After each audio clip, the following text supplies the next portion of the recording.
Part 11, May 5th, 2022. While there held value in all ponderings, there was a goal that was meant to be attained, and beautifully poetic language and descriptive words tell of the environment that was seen as just filler material for a book that did not require it. This was a true story, and she would simply add photographs for the readers.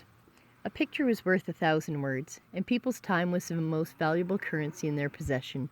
She would not waste anyone's time with the extras, but pondered perhaps later, returning to add indented paragraphs when she did the first edit, and add fluff that could be read by choice or skipped if so desired to save time reading. Time was so valuable, and people purposefully wasted it these days. They wanted it to pass to the next amazing moment. This is a fact. A movie starring Adam Sandler called Click described this problem, as did Harry Chapin's Cats in the Cradle song, or Trace Adkins' song, You're Going to Miss This. Time flies by so fast. Everyone was aware of it. The youth dreamed of the benefits and freedoms of age. The age dreamed of the benefits and freedoms of youth. Society was backward. The youth should have enjoyed every moment of their journey and the experiences that shaped them. These experiences were labeled as good or bad. Since psychology proves negativity leaves a far greater scar on our memory than positive experiences, as soon as an individual experiences something negative, they labeled it as bad. Eventually, over time, as individuals lost hope, they labeled everything and everyone as bad. These were the individuals that needed help the most. Can you imagine living such a life? Believing everyone was out to get you? You're a helpless victim beaten by a cruel and uncaring world? The extremists of this belief carry fully loaded firearms into schools and businesses. Their personal reality of a terrible world is manifested in their actions, physically creating the terrible world in which they see. Gerasimos entered the room and brought Crystal back to reality. There was 45 minutes remaining until they were due to an appointment to view a new sawmill they would be acquiring. Crystal had been excited to view this new mill, just as one would want to go to a car lot and see their new car. Unfortunately, it was raining, so that removed all possibilities from crawling around on the grass around the mill to see how it worked. They currently milled large trees with the Alaskan chainsaw mill, but they were wanting something for the smaller logs. It had a 36-inch throat by Range Road, 22 horsepower Predator motor, 4 cycles, and a lot of other details that just confused Crystal. It used 772 watts, nothing to do with a horse. Those were the last words uttered by Gerasimos as he went inside, shutting the door behind him. He had asked what was confusing, so she read back the part about 22 horsepower and 4 cycles and lost a good 8 minutes there.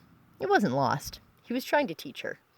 And she was trying to write a book, smoke a joint, drink a coffee, have one less cigarette, and have time to get dressed in the next half an hour. Upon reflection, Crystal realized he had originally come outside to tell her he wanted to leave early so they had time to stop at his parents' home. That meant there was no longer 45 minutes left for what Crystal had imagined. The laptop was closed, and she shuffled inside to get dressed, as she was still in pajamas, her typical wardrobe of choice, complete with a housecoat. 3:18 p.m. The sawmills were in a box, so couldn't really be seen.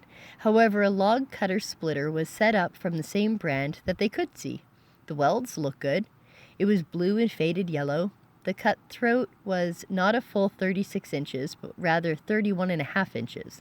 So Gerasimos was trying to decide which would be the best purchase for this milling business they were setting up. They picked up the children from school. One needed to work almost immediately after and requested a ride. So Crystal went back to work writing, while the kind and loving Gerasimos gave her a ride. He was so awesome. Later this evening, they had a planned date night to attend the local Army Navy for a game of billiards. Once a week, Gerasimos liked to join some older men to play golf on a pool table. Crystal had never been, as apparently it was a very serious game and required ultimate concentration. She really wanted Erasmus to spend a little more time on the things that gave him joy, and a pool table was one of his greatest joys. He had grown up for several years as a teenager with keys to his parents' nightclub. Whenever he wanted, he could stop by after hours and play a game. Over the course of his life, he had gotten quite good. One day, when they had built their dream home and were living out on the property, there would be an epic hand-carved pool table built by Erasmus himself. It would be elevated on a gazebo and be a central piece of furniture in their greenhouse living room. 10:30 p.m. On May 5th, 2022, Crystal Dawn finished reading 1984. It neared bedtime, and Erasmus was already in bed with a show. There was so much to say for 1984. Crystal Dawn finally understood the point and exactly what she needed to do. George Orwell's writing had only further cemented her beliefs, and it was now more clear than ever what she needed to do. Tomorrow she would rise and begin the day reading Animal Farm. She would need a refresher of George's writing style to continue channeling his words. An abundance of words was unnecessary, as the purpose of the book was not to create an elaborately detailed picture for the reader to understand. This was real life. There were photos, historical accounts, quotes, song lyrics that had been memorized long before they wisened up and began changing their words while simultaneously claiming they have never changed their beliefs.